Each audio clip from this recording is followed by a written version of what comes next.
सुप्रभात छात्रों। पिछले वीडियो में हम जो है आपको माइनर और कोफैक्टर के बारे में बता दिए थे। कुछ व्यस्तता के कारण 2-3 दिन से हम वीडियो नहीं डाल पाए थे, तो लड़का सबका कमेंट आ रहा था जो वीडियो दीजिए। तो आज से हम फिर रेगुलर वीडियो डालेंगे। तो जहाँ तक आप पढ़े हैं वहाँ तक तो हम बताए हैं। कहाँ ये माइनर और कोफैक्टर का थ्योरी बता दिए थे, उसमें एन इम्पोर्टेंट थ्योरम्स बताए थे। वो A into adjoint A equal to adjoint A into A equal to determinant A into I n. उसके बाद वो बोले थे अगर ए कोई एन ऑर्डर का मैट्रिक्स होता है तो एडजॉइंट ए का जो डिटर्मिनेंट होता है वो डिटर्मिनेंट ए पावर n-1 के इक्वल होता है। वो पिछले वीडियो में डाल दिए थे। तो आज हम लोग देखेंगे माइनर और कोफैक्टर पर आधारित प्रॉब्लम, अर्थात एनसीईआरटी पेज ये है 133 में है। एनसीईआरटी पेज 133 क्लास 12 का जो बुक है उसमें है एग्जाम्पल 19 नंबर में माइनर और कोफैक्टर पर आधारित क्वेश्चन। और पहला क्वेश्चन ये दिया हुआ है, सारणिक डिटर्मिनेंट दिया हुआ है और उसमें कह रहा है अवयव 6 का माइनर उपसारणिक ज्ञात करने के लिए। तो हम बोले थे माइनर और कोफैक्टर के बारे में। माइनर होता है उपसारणिक, कोफैक्टर होता है सहखंड। तो किसी भी एलिमेंट का जब हम लोग माइनर ज्ञात करते हैं तो उसके सामने का रो और कॉलम को हम लोग समाप्त कर देते हैं।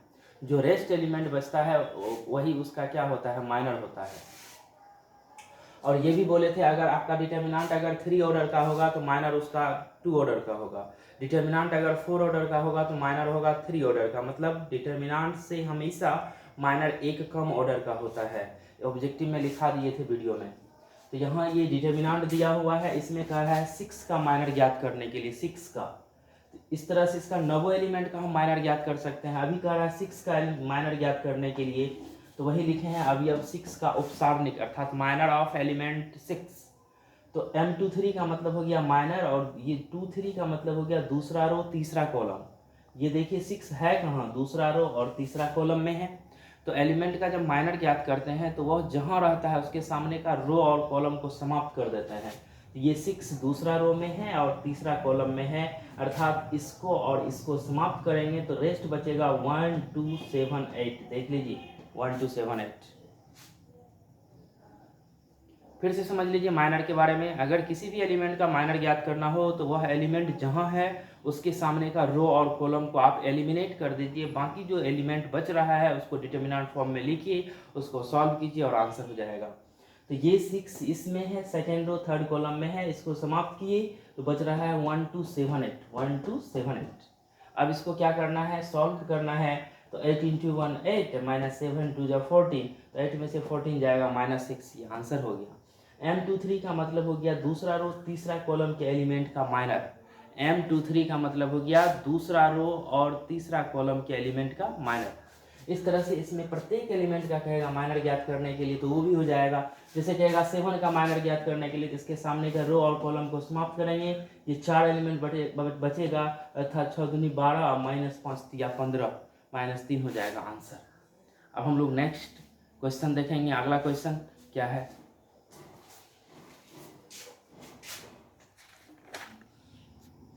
ये दूसरा क्वेश्चन है। नेक्स्ट क्वेश्चन है दिया हुआ सारणिक है और उसके कह रहा है टोटल एलिमेंट का माइनर और कोफैक्टर। उसमें था केवल एक एलिमेंट का, लेकिन इस डिटर्मिनेंट में कह रहा है टोटल एलिमेंट का माइनर और cofactor. To find the minor and cofactor all elements of given determinant. मतलब सभी मतलब दिए गए डिटर्मिनेंट के टोटल एलिमेंट का माइनर और कोफैक्टर देखना। तो पहले माइनर निकाल देते हैं।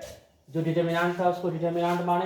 ये क्या है, 1 है -2 4 3। तो ये किस स्थान पर है, फर्स्ट रो फर्स्ट कॉलम, अर्थात A11 का वैल्यू 1। ये है फर्स्ट रो सेकेंड कॉलम, तो A12 का वैल्यू -2।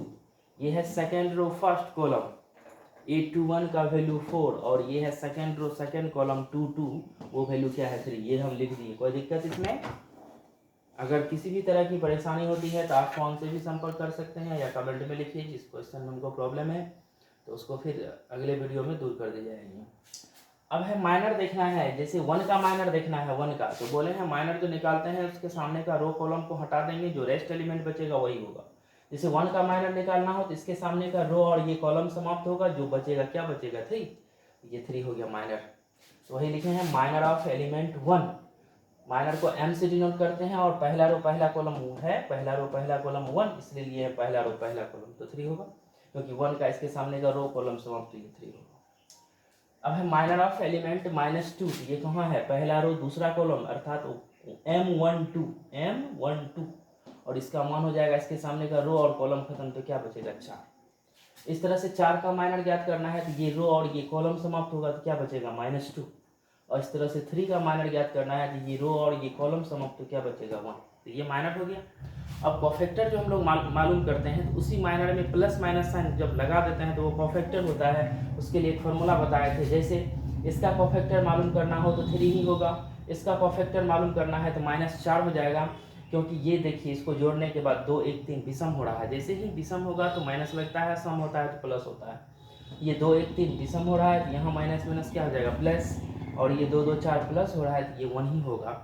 इसका कॉफैक्टर मतलब माइनर में ही हम लोग प्लस माइनस साइन लगा देंगे तो वो क्या हो जाएगा कॉफैक्टर।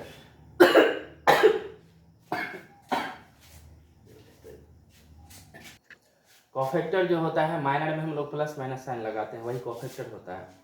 वीडियो में जब थ्योरी बता रहे थे तो पढ़ाए थे कॉफैक्टर के लिए, जो कॉफैक्टर जैसे एलिमेंट A11 के कॉफैक्टर को कैपिटल A11 से डिनोट किया जाता है, Aij के कॉफैक्टर को कैपिटल Aij से डिनोट किया जाता है, और उसका फॉर्मूला होता है -1 पर पावर i + j mi। आप फॉर्मूला से भी बना सकते हैं, डायरेक्ट अगर माइनर ज्ञात कर लिए हैं तो उसमें प्लस माइनस साइन लगा दीजिएगा, कॉफैक्टर हो जाएगा। जैसे देखिए यहाँ 1 का कॉफैक्टर निकालना है तो 1 अर्थात पहला रो पहला कॉलम, इसलिए लिए हैं A11। A11 का मतलब हो गया पहला रो पहला कॉलम के एलिमेंट का कॉफैक्टर। तो पहला रो पहला कॉलम है, इसको ऐड करेंगे तो सम होगा, इसलिए क्या दिए हैं प्लस M11। तो M1 अर्थात माइनर में ही प्लस माइनस साइन लगाते हैं तो वो कॉफैक्टर होता है। तो ये प्लस आ गया और M11 का वैल्यू क्या है 3 है, इसका आंसर हो जाएगा 3। इस तरह से कॉफैक्टर ऑफ एलिमेंट -2 का निकालना है तो -2 किस स्थान पर है, पहला रो दूसरा कॉलम पर, तो 2 1 3 माइनस हो रहा विषम हुआ, इसलिए क्या दिए माइनस। अब इसका जो माइनर है इसका माइनर 4 है, इसलिए क्या हो गया -4। कॉफैक्टर ऑफ एलिमेंट 4, ये 4 है कहाँ, दूसरा रो पहला कॉलम 2 1 3 विषम, इसलिए माइनस, और उसका माइनर है आपको -2, तो माइनस माइनस क्या हो जाएगा +2 इसका कॉफैक्टर। अब है कॉफैक्टर ऑफ एलिमेंट 3, तो 3 कहाँ है, दूसरा रो दूसरा कॉलम में, अर्थात दूसरा रो A22 का मतलब हो गया दूसरा रो दूसरा कॉलम के एलिमेंट का कॉफैक्टर। तो दोनों को जोड़ेंगे, सम होगा तो क्या होगा प्लस, और इसका माइनर है 1, क्योंकि उसके सामने का रो कॉलम हटाइएगा तो 1 बचेगा, इसलिए +1। तो इस क्वेश्चन में कहा रहा था टोटल एलिमेंट का माइनर और कॉफैक्टर ज्ञात करने के लिए, तो वो माइनर और कॉफैक्टर ज्ञात हो गया। अब नेक्स्ट क्वेश्चन देखेंगे, अगला क्या है।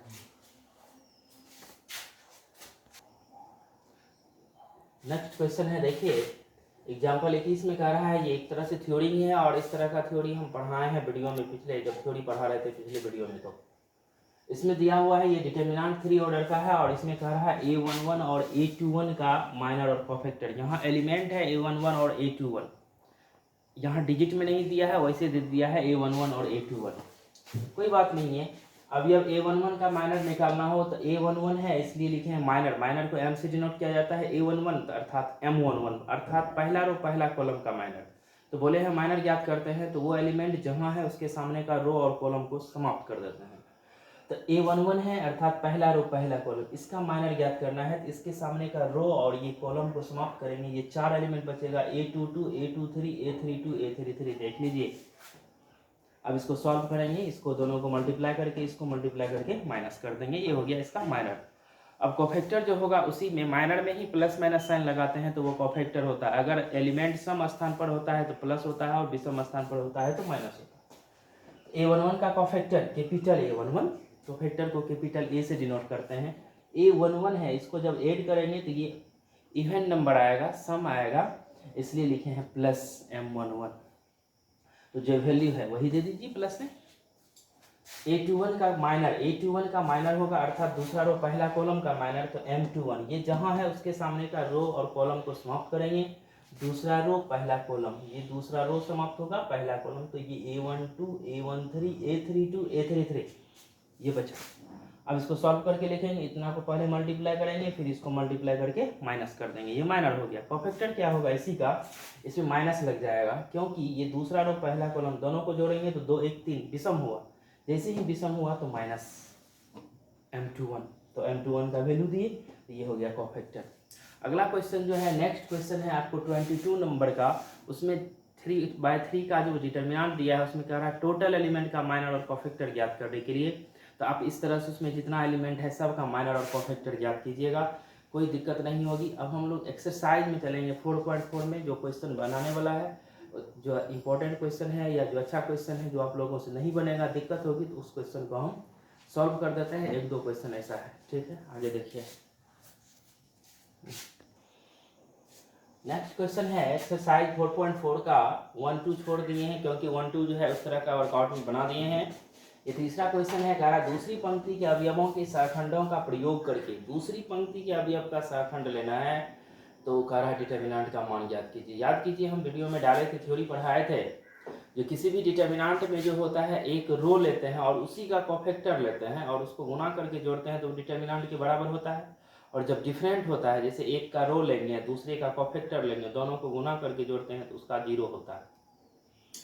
यहाँ कह रहा दूसरी पंक्ति के अवयवों के शाखंड, मतलब दूसरी पंक्ति का अवयव लेना है तो उसी का कोफैक्टर भी लेना है। तो ये रहा दूसरी पंक्ति, ये रहा दूसरी पंक्ति, वही लिखे हैं यहाँ A21, मतलब दूसरा रो पहला कॉलम का एलिमेंट 2, दूसरा रो दूसरा कॉलम का एलिमेंट 0, दूसरा रो तीसरा कॉलम का एलिमेंट 1। कह रहा दूसरी पंक्ति, इसलिए इसको लिए हैं और वही एलिमेंट लिख दिए।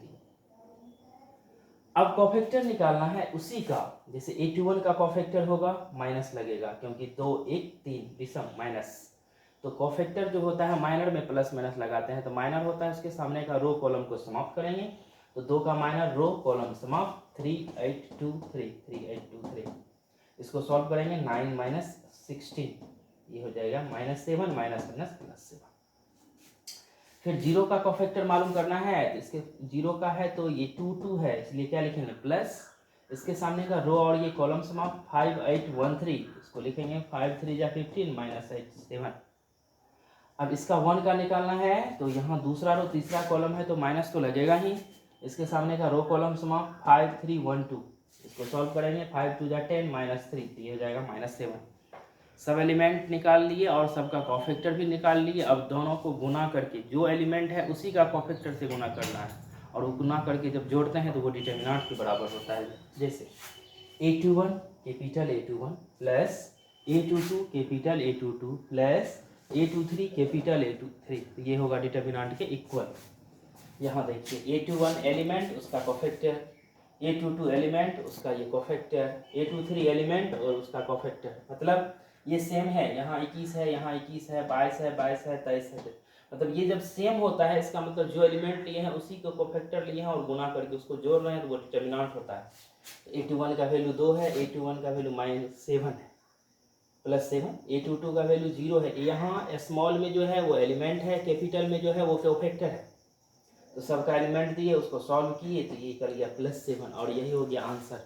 अगर आप इसका डायरेक्ट डिटर्मिनेंट भी तोड़िएगा तो 7 ही आएगा।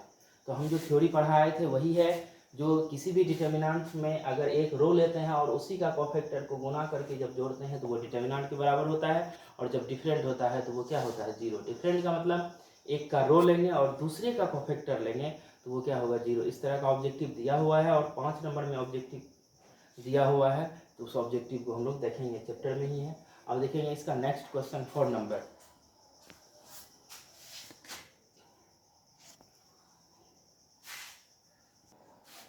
ये अच्छा क्वेश्चन है, ये 4 नंबर का क्वेश्चन एक्सरसाइज 4.4 में कहा तीसरे स्तंभों के अवयवों के शाखंडों का प्रयोग करके दिए गए डिटर्मिनेंट का मान ज्ञात करना है। तीसरा स्तंभ का ये है तीसरा स्तंभ, तो ये एलिमेंट लेंगे तो इसी का कोफैक्टर भी लेना पड़ेगा, इसलिए सब एलिमेंट ले लिए। पहला रो तीसरा कॉलम ये YZ, दूसरा रो तीसरा कॉलम ZX, तीसरा रो तीसरा कॉलम XY, एलिमेंट आ गया। अब कोफैक्टर, इसका कोफैक्टर, फिर इसका कोफैक्टर, फिर इसका कोफैक्टर। इसका कोफैक्टर निकालना है तो पहला रो होगा, तीसरा कॉलम होगा तो प्लस में होगा, इसके सामने का रो और ये कॉलम खत्म, ये 4 एलिमेंट बचेगा, देख लीजिए यहाँ 1Y 1Z, तो ये इसको सॉल्व करेंगे Z - Y। इस तरह सब इसका निकालना है ZX का, तो ये दूसरा रो तीसरा कॉलम है तो माइनस लगेगा, और ये समाप्त होगा तो 1X 1Z, देख लीजिए -Z - X। अब इसका निकालना है तीसरा रो तीसरा कॉलम, तो प्लस तो होगा ही, ये और ये समाप्त होगा 1X 1Y, देख लीजिए, इसको तोड़े Y - X। अब डिटर्मिनेंट इक्वल टू फॉर्मूला होता है जो तीसरा स्तंभ का प्रयोग करना है, तो तीसरा स्तंभ का एलिमेंट लेंगे उसी का कोफैक्टर, A13 तो कैपिटल A13, ये एलिमेंट उसका कोफैक्टर, ये एलिमेंट उसका कोफैक्टर, ये एलिमेंट उसका कोफैक्टर, तीसरा स्तंभ का प्रयोग करना है, ई एलिमेंट लेंगे तो इसी का कोफैक्टर, फिर इसका एलिमेंट इसी का कोफैक्टर, फिर इसका एलिमेंट इसी का कोफैक्टर, जब गुना करके जोड़ेंगे वो डिटर्मिनेंट के इक्वल होता है, चाहे किसी भी रो या किसी भी कॉलम में कीजिए। तो सबका मान पुट कर दिए हैं, आप इसको सॉल्व करेंगे वही आपका आंसर होगा। अब इसको सॉल्व कर रहे हैं, देखिए उसको क्या किए, गुना कर दिए, वो जो टर्म था बीच वाला टर्म को छोड़ दिए हैं और लास्ट वाला मतलब फर्स्ट वाला और लास्ट वाला को गुना किए। गुना करने के बाद वाई जेड स्क्वायर और ये एक्स स्क्वायर वाई को एक जगह लिखे हैं, फिर माइनस वाई स्क्वायर जेड और एक्स वाई स्क्वायर को एक जगह लिखे हैं। तो इसमें इसको प्लस वाला को पहले लिखे हैं और माइनस वाला को बाद में दिए हैं और ये ज्यों का त्यों है। अब इसमें कॉमन ले लिए हैं y, तो क्या बचेगा Z square minus x square. इसमें कॉमन लिए हैं माइनस वाई स्क्वायर, ताकि जेड माइनस एक्स इसमें भी आ जाए। माइनस वाई स्क्वायर कॉमन लेंगे तो ये जो निगेटिव था वो पॉजिटिव होगा, जो पॉजिटिव था वो निगेटिव होगा। इसको ज्यों का त्यों लिख दिए। A square minus B square, A minus B into A plus B, Z minus X into Z plus X. फिर इसको ज्यों का त्यों लिख दिए हैं, इसको ज्यों का त्यों लिख दिए। अब क्या देख रहे हैं, तीनों स्टेप में जेड माइनस एक्स आ गया है, तीनों टर्म में देख लीजिए। तो जेड माइनस एक्स कॉमन आएगा तो बचेगा क्या, Y into Z plus X, यहाँ बचेगा माइनस वाई स्क्वायर, यहाँ बचेगा माइनस जेड एक्स। ये जेड माइनस एक्स है, अब इसको गुना कर दिए Y into Z plus Y into X, इसको ज्यों का त्यों लिख दिए। इसमें और इसमें कॉमन ले लिए हैं, एक्स कॉमन लिए हैं, तो एक्स कॉमन लेंगे तो क्या आएगा वाई माइनस जेड, जिसमें टिक मारे हैं उसमें एक्स कॉमन लिए हैं तो वाई माइनस जेड। अब ये एलिमेंट और ये एलिमेंट बच रहा है, इसमें माइनस वाई कॉमन लिए हैं तो यहाँ एक वाई बचेगा और यहाँ माइनस जेड बचेगा, क्योंकि माइनस कॉमन लिए हैं, यहाँ प्लस है इसलिए माइनस जेड। अब ये दोनों सेम है, इसको बाहर किए तो क्या बच गया, यहाँ एक्स और यहाँ वाई, ये हो गया एक्स माइनस वाई। अब ये नहीं टूटेगा, इसको प्रोडक्ट में लिख दिए X minus Y, Y minus Z और जेड माइनस एक्स। तो ये था आपको 4 नंबर का। अगर कहेगा किसी रो किसी कॉलम के एलिमेंट के सहखंडों का प्रयोग करके डिटर्मिनेंट निकालना है तो उसका एलिमेंट उसी का कोफैक्टर लेना है और गुना करके जब जोड़ेंगे तो वो डिटर्मिनेंट के क्या होगा, इक्वल होगा। अब इसका लास्ट क्वेश्चन है 5 नंबर, वो ऑब्जेक्टिव है। वो क्वेश्चन हम पढ़ा दिए थे, जो समान रो होगा मतलब जो रो होगा उसी का कोफैक्टर अगर लेंगे गुना करके जोड़ेंगे तो डिटर्मिनेंट होता है, और डिफरेंट होता है तो जीरो होता है। तो 5 नंबर में दिया हुआ है डिटर्मिनेंट और कह रहा है ए आई जे का सहखंड कैपिटल ए आई जे हो तो डिटर्मिनेंट का मान निम्नलिखित रूप में ज्ञात होगा। डिटर्मिनेंट का मान कह रहा है, तो आप इसमें देखिए चारों ऑप्शन में सेम होना चाहिए रो और कॉलम। पहला में है A11 A31 डिफरेंट हो गया, इसका वैल्यू 0 होगा, ये नहीं होगा, कट गया ऑप्शन। सेकेंड में है A11 A11 A12 21, यहाँ से ये भी गलत हो गया। सी में है 21 A11, ये भी गलत हो गया। और डी लास्ट ऑप्शन है A11 A11 मतलब A11 element capital A11 cofactor, A21 फिर capital A21, A31 capital A31। तो इसका आंसर हो जाएगा 5 का डी नंबर, 5 का डी। ये हो जाएगा आपको A11 capital A11 plus A21 capital A21 plus A31 capital A31। यही होगा आपका आंसर, ये 5 का डी, क्योंकि यहाँ element cofactor element cofactor element cofactor, तो जिसका एलिमेंट उसी का कोफैक्टर गुना करके जोड़ते हैं तो वो डिटर्मिनेंट होता है। आज इतना ही रहेगा, धन्यवाद।